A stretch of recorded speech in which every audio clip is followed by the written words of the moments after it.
The Expedition 34 crew members take their turn on board after 12 straight years of crewed operations on the International Space Station, and they're excited to get to work focused on advancing the station's long-term goals.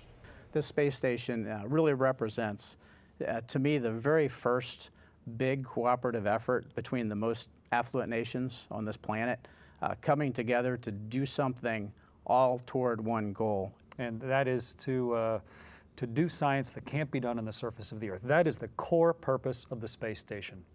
And so our job, as the people on board, is to make sure that that science gets done. The idea is to see how the space factor affects not only the different experiments and different materials, but to see how it affects us, real living humans, how it affects our bodies. A long-term existence under the conditions of zero-G leaves its trace even on a healthy person, such as a cosmonaut. The zero gravity reduces our muscle tone, our muscles atrophy, including our heart, and the cardiovascular system atrophies, the bones atrophy, decrease in bone mineral density. It's as if you spent months or years, even decades on Earth, happening in just a few months in orbit.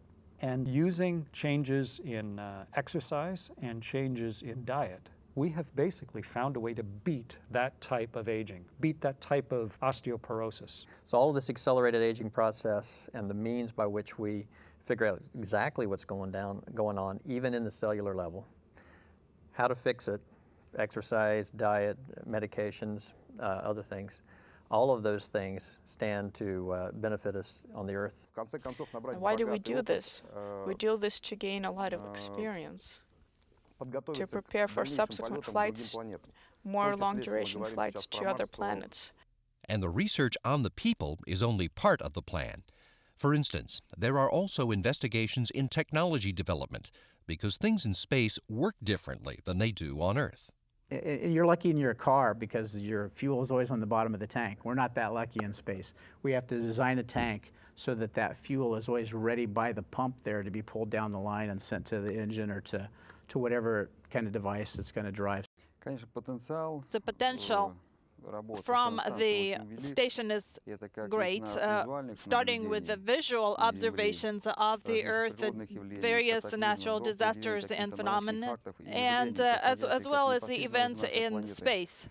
There are different experiments with growing biocrystals, because here on Earth it is impossible to grow a perfect crystal, because it is not the right, correct shape as it should have been. There are very different experiments. Well, the main idea, of course, is to use all the potential of zero gravity of space, and also the various factors of space flight, to test various materials and products, maybe test some medicines. The human crew members are test subjects for some experiments and lab assistants for others, and spend the rest of their time making sure the station operates safely and efficiently. That can mean routine maintenance inside the station. That can mean spacewalks to do repairs outside the station, though none are currently planned for this increment. And that can mean supporting the missions of a small fleet of uncrewed cargo ships that keep the station and its crews supplied. Visits are targeted within the Expedition 34 and 35 timeframe by the Russian Progress Vehicle, Europe's Automated Transfer Vehicle, and 2 American commercial ships, Space Exploration Technologies Corporation's Dragon and the Cygnus from Orbital Sciences Corporation, the second participant in the Commercial Orbital Transportation Services program. Expedition 34 wraps up when Ford, Novitskiy, and Tarelkin come home in March, leaving Hadfield to assume command of the station for Expedition 35 and become the first Canadian astronaut ever to command any space vehicle. He sees this as the next logical step in Canada's history of space exploration, from the Alouette 1 satellite launched 50 years ago, to the first Canadian astronauts on Space Shuttle and Space Station crews, to pioneering space robotics that built the International Space Station.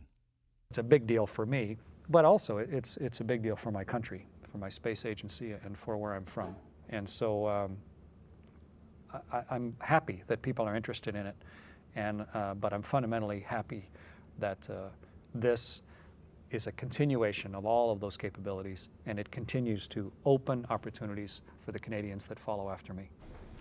Hadfield's crew expands in late March when a Soyuz spacecraft delivers former station commander Pavel Vinogradov, first-time flyer Alexander Mazurkin, and space shuttle veteran astronaut Chris Cassidy, making his second trip to the International Space Station.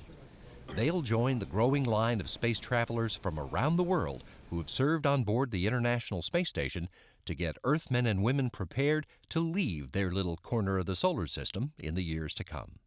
We're building on a lot of accomplishments and successes of astronauts that have gone up there before us, and they've been able to build efficiencies and get more science done. We want to do that, and if we can, do it even better.